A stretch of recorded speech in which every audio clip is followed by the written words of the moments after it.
Good evening and welcome to Celebrity Time. It's my pleasure tonight to have have two lovely ladies joining me. One of them is a top model in Germany, correct? That's right. And she also happens to be the sister of Sylvester Stallone, that is Toni Stallone. Also joining us tonight is a noted sexologist, hypnotherapist, has her own talk show on WINZ, has been on this show many a times, and always a pleasure to have her here, Rachael Coplan. Welcome, girls. Toni, Happy to be here. First thing, Toni, Sure. how do you get the name Toni? That I really can't answer. I don't know. I guess it's, my father's name is Anthony, and Toni Ann is my name, so it's Toni. reversed. Okay. That was a little... Sort of a Sicilian... I better not mess with you then, the Sicilians. Right, exactly, yes. Friends of the family. The people at home, I'm sure, wonder what the relationship is that you have with your brother now that Sylvester is, quote, a big star. Do you have a good relationship with him? We were always very close, actually, and now I don't see him that often, but when I do see him, we still are close, and we still go out together. And when I was in California, we went to see the, what were they called, the Rushes together at night. And yeah, we still remain a very good family.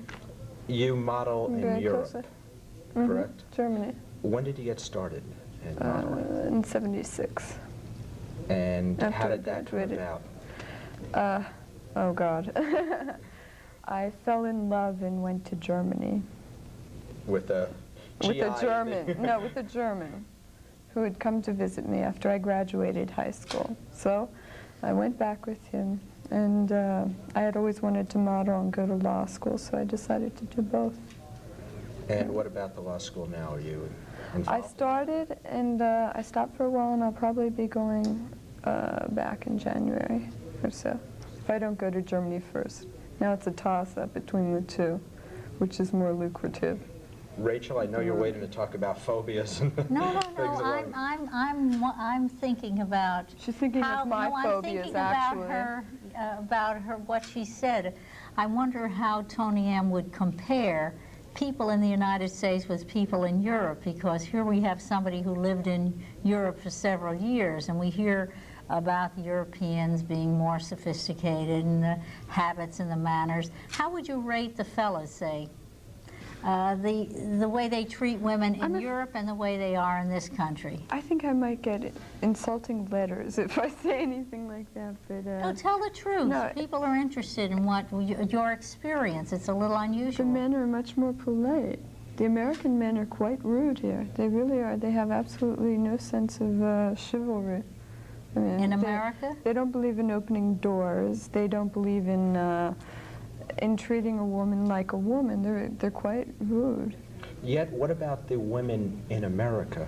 They're even worse. With the women's lib and equal rights and everything else, where some of the guys just say, you know, the heck with it. I treat her like a lady and she wants more. I think you hit something. I mean, maybe I wouldn't feel so chivalrous if I had someone greet me at the door in curlers and furry bedroom slippers every day. I mean, I wouldn't really feel like doing anything for her either. Maybe it is the woman's fault, but there, I guess, people are more into taking care of themselves. In Europe, do you think so? The women are more glamorous and they work at it more than they do here. Even if sort they of don't wear careless makeup. here.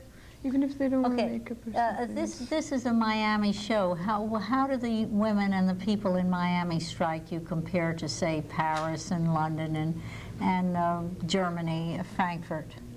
Don't worry, this is taped, Tell the so they'll truth. never catch it. They're very slovenly here. They really are. They're not put together. They lack taste. I don't know why. I mean, New York is a fashion center. It just seems that Miami has been left out. It's like an island that's just been, you know, pushed aside, a graveyard. It has nothing and no fashion, and people don't really seem to care. All they want to wear are thongs and things like that. They're more comfortable, I think. Yeah, is it that bad? It's not. You can look nice and be comfortable at the same time. But, well, tell that to a couple of the seniors on 3rd Street in Ocean. Well, boys, let's get a suit. all right. Okay. Let me I do this. Let me understand. take a break. We'll come back and we'll continue along that line and go from there. We'll be back with Toni Ann Right. Stallone. Got both names this time. Toni Ann Stallone and Rachael Coplan after this.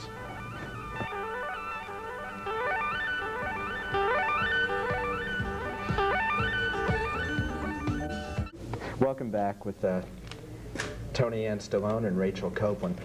The modeling in Germany and everything else. Modeling, what's involved in that, Toni?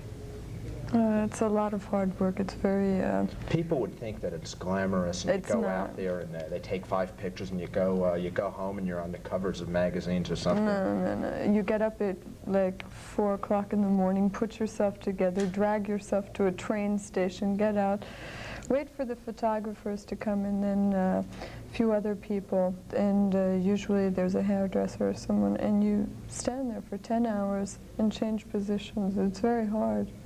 You have to keep changing your hair and your makeup, and everything has to be perfect.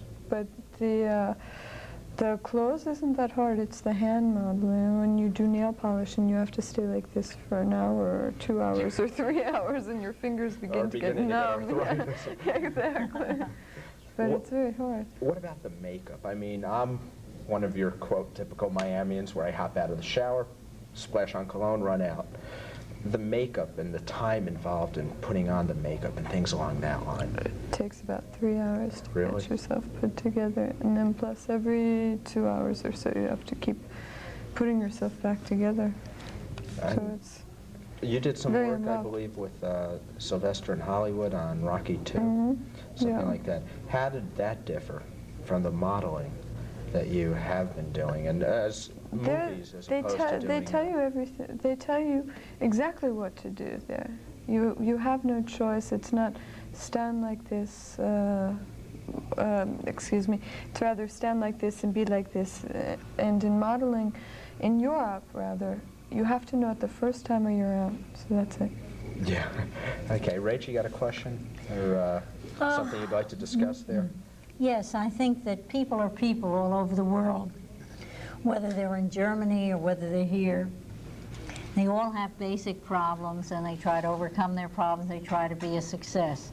If you had to choose between being a success in this country or being a success in Europe, what would you choose? What does the future look like for you?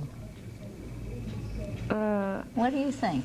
To be a success in America is something totally different in Europe, because here you're splashed on magazine covers and you're interviewed, and you know, oh, she's been seen with so and so, and it's And you're on totally different. television, like this television show? Right, Yes? and there it's more It's underplayed. quiet?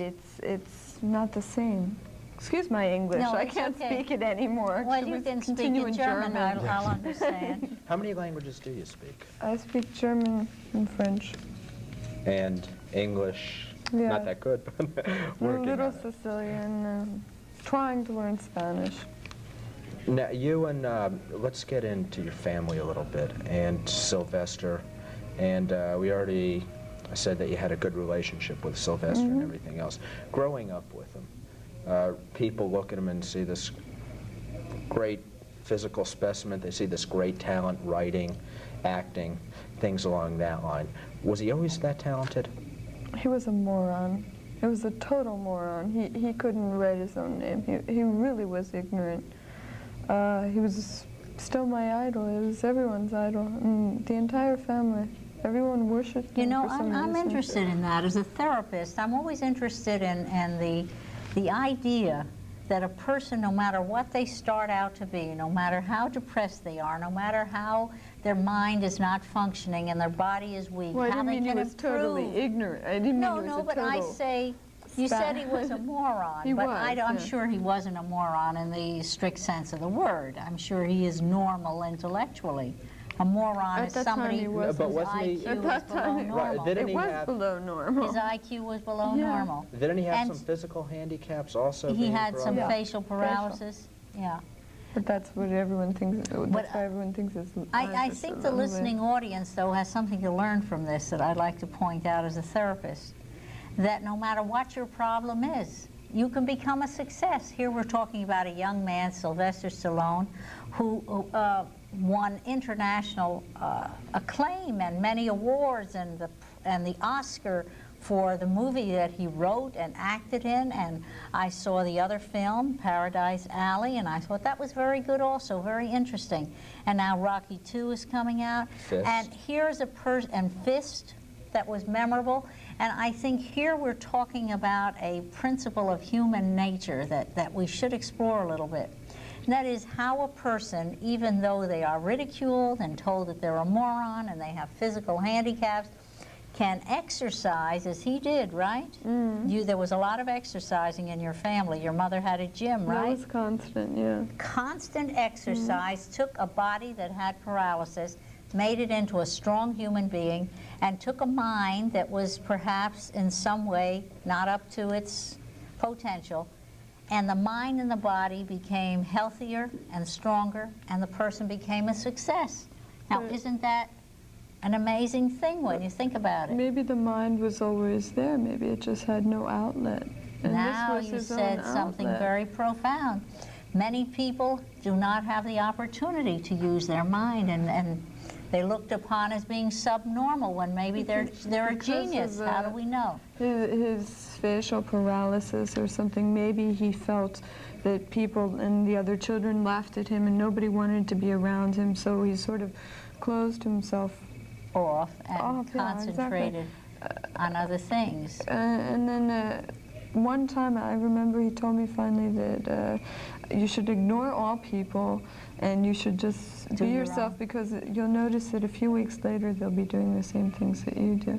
And that's when his popularity began. In other words, he became a leader instead of being an Exactly. underdog. Where That's very people interesting. used to hate him, you know, and not want to go near him. Something that stimulated thought, calling him a moron.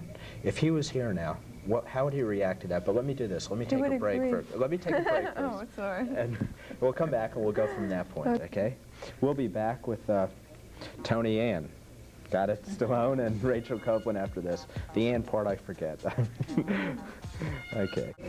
Welcome back with Toni Stallone and Rachael Coplan. We left off if Sylvester was here now and heard you say while growing up he was a moron, how would he react to that? He'd agree, 100%. He was. He knows it. the case is He wouldn't get a little, quote, PO'd at you? No, not at all, not at all. We were very close when we were young. I mean, he was my big brother, my idol and everything, so if I insulted him, he knows. In California, we got into a fist fight. I mean, you know, yeah, it's true. We beat each other up at the table. How'd this come about? I think it was something because my mother said, and she started us in on each other, so I slapped him in the mouth, and he's not used to that, and he punched me in the mouth, and then we both started to cry and hugged each other, and finished our pork chops, and that was it. Okay. Rachel, what's new with you with, I know the radio show on INZ. Yes, I'm doing the Sunday night at WINZ at 8 o'clock every Sunday for those of you that like to listen. And I'm preparing to work on a television show with a friend, Matt Warner.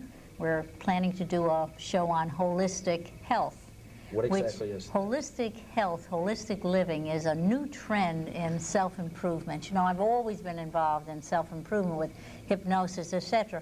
Holistic means that you use your mind, your emotions, and your physical body, and you get it all together. You've heard people say, I've got it all together. Well, that's really what they mean. That means they're thinking right, they're feeling right, and they're taking care of their body. And in my work as a hypnotist over these years, I have found that when a person isn't thinking right about themselves, if they have a bad self-image, it affects how they eat, how they sleep, how they make love, how they live.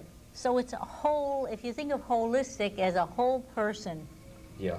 even though it's spelled H-O-L-I-S-T, but if you think of it as a whole person, mind, body, soul. Well, you could also think of it as a person with a hole in them. That's if you're negative. You think of something missing. Otherwise, you think of something altogether. So that's what I'm doing. I'm working on the format of a new television show, and I'm also just finishing up a book on human sexuality. And you know that 9 out of 10 people have some problems or some question in relation to their own sexual function, and for a human being to be totally fulfilled, that area of their life has to be fulfilling as well. So let's just say that a person might make a lot of money, they may be very well respected, they may be very successful in their career, but if they have nobody that loves them in a physical sense, and they have no physical release, their life is only being partially lived. And my life is dedicated to helping people become totally fulfilled in a holistic way. How do you feel, Toni, about some interviewer who has a warped sense of humor tonight? God, I don't know where the hell I picked it up tonight.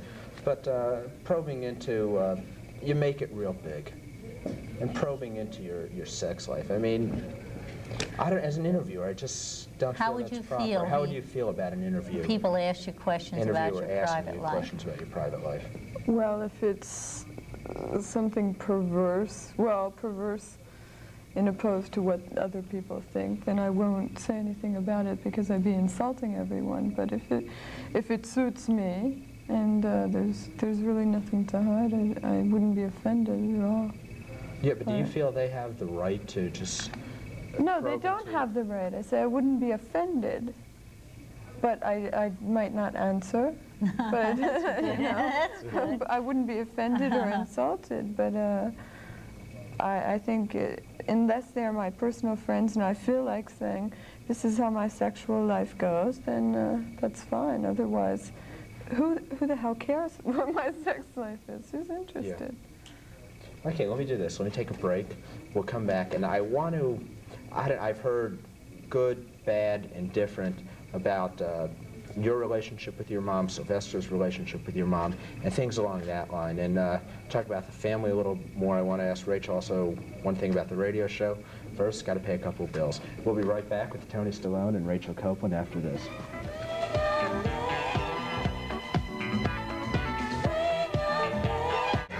Welcome back with Toni Stallone and Rachael Coplan. The relationship that you have with your mom and Sylvester with his mom, I've heard people say that it's a good relationship. I've heard people say that it's a poor relationship. How would you classify it? They're both true. It's poor and it's good. I mean, it's very chaotic, to say the least.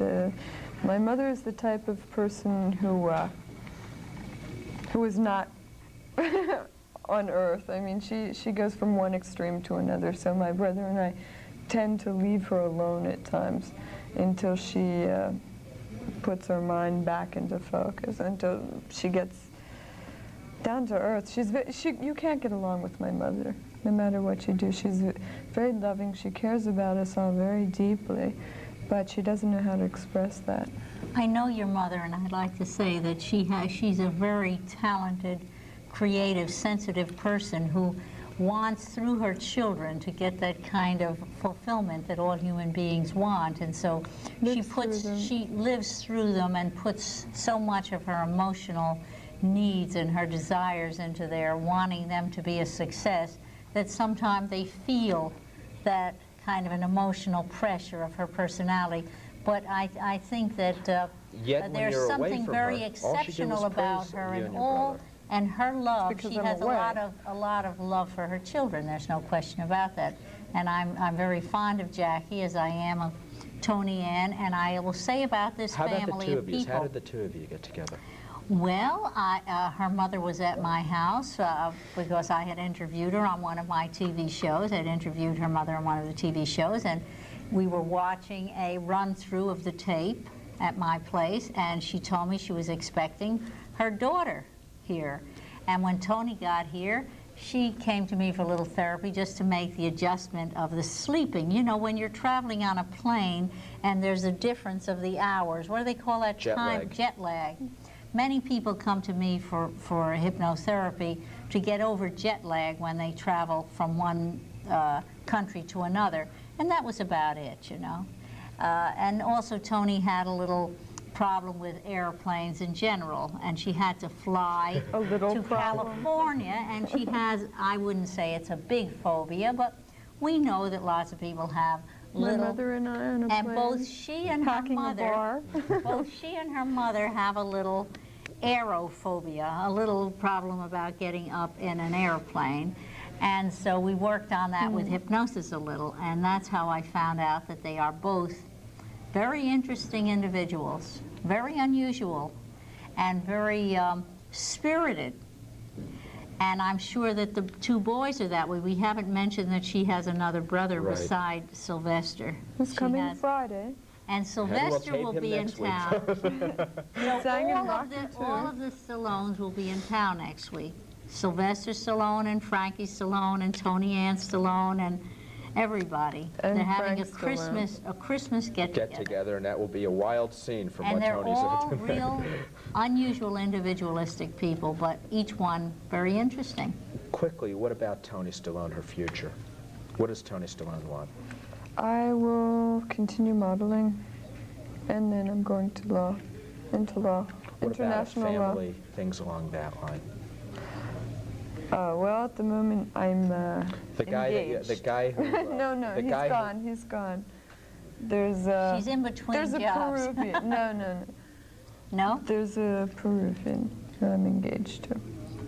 And so, that's it. Well, I wish you the best of luck.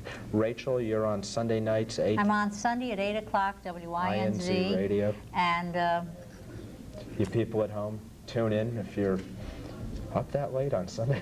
8 o'clock, that's not late. Early. Toni, a pleasure having you here, even though the mind went tonight. I don't know what happened. Mine did too. I'm speaking half English and German, so it's a... Yeah, that could get complicated at times. On behalf of Joey Carr, produces this show, and myself, I want to thank you both for being here. And till next week, this is Steve Cohen wishing you all a very pleasant good evening.